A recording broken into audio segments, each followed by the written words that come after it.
looking into, putting it mildly or whatever, because it's very important to know how people feel, what their sensibilities are, what their history is. And to my mind, you couldn't have a better introduction to that sort of thing than a course of this kind. So I think it really is important. Some of our leaders should have studied these things, and they might understand some of the things that they have to understand in the modern world. Okay, you know what I'm saying. I don't have to be more specific than that.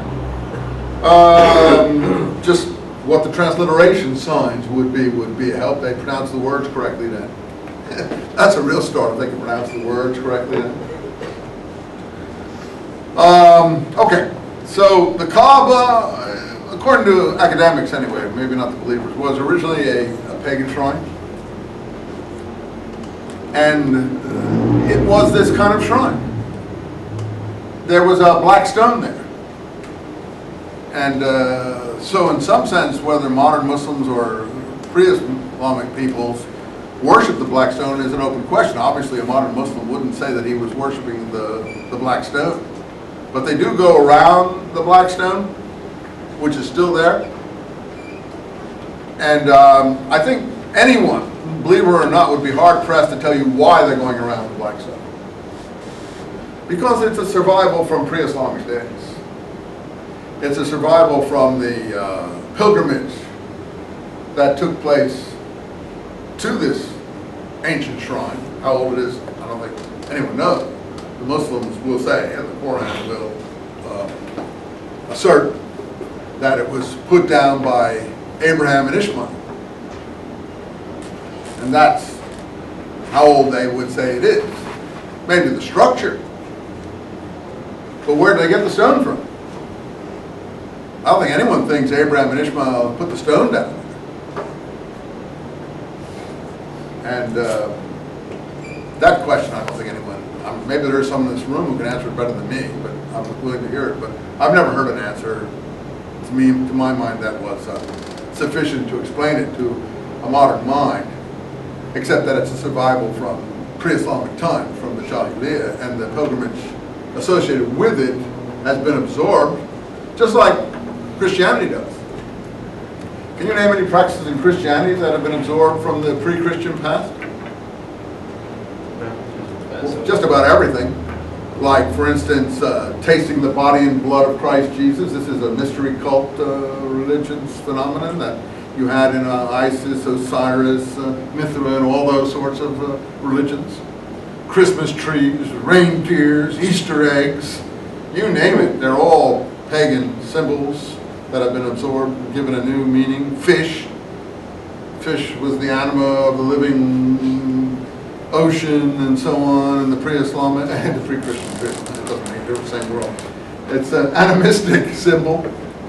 So I mean, you know, it's just, oh, look at the Muslims, they have a black stone, you know, we're superior. No, you're not. You just think you are, because you haven't looked in your own background to any extent and see how much of the pre-Christian world still survives in your own practice that has been absorbed and redefined.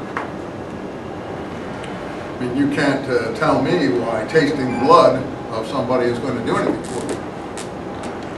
And in fact, blood was specifically forbidden in the Old Testament to eat or any way come in contact with. So how that has anything to do with the Middle East, I have no idea, and it's forbidden in Islam too. So, you know, it certainly has nothing to do with the Middle East. It's everything to do with the Hellenistic, Mediterranean, pre-Christian mystery world. Nothing to do with the Middle East. So, well, didn't Jesus announce that? I have no idea whether he did or not. These are literary works. And I said, the big problem in literary works is mistaking literature for history. You can think he did this, or Paul may say he did this, but Paul never knew Jesus. Paul writes in Corinthians about this, but he never knew Jesus. Never met him, in fact, persecuted early Christians. So just because he said it doesn't mean that I personally believe it. And I don't think a Middle Eastern teacher in the framework of what we're talking about would have been teaching that, frankly. So I have no idea, but I'm just trying to say we have these survivals. People can say one thing, but whether it was actually taught or not is something else again. And it may mean something to you now because of the tradition that has been formed on it and all the weight that's been given it, and that's fair enough.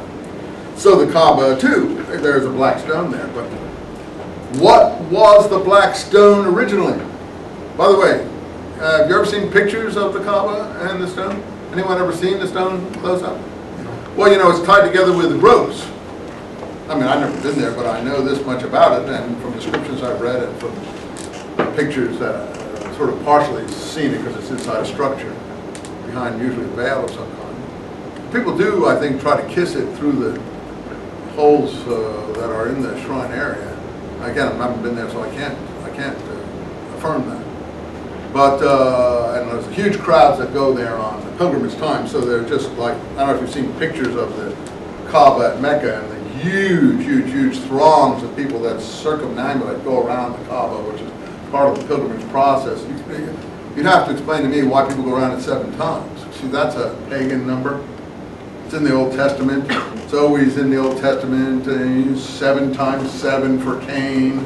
I will take vengeance. 7 was the key old number that everyone spoke about.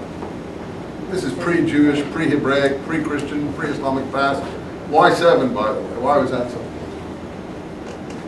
I know it's weird.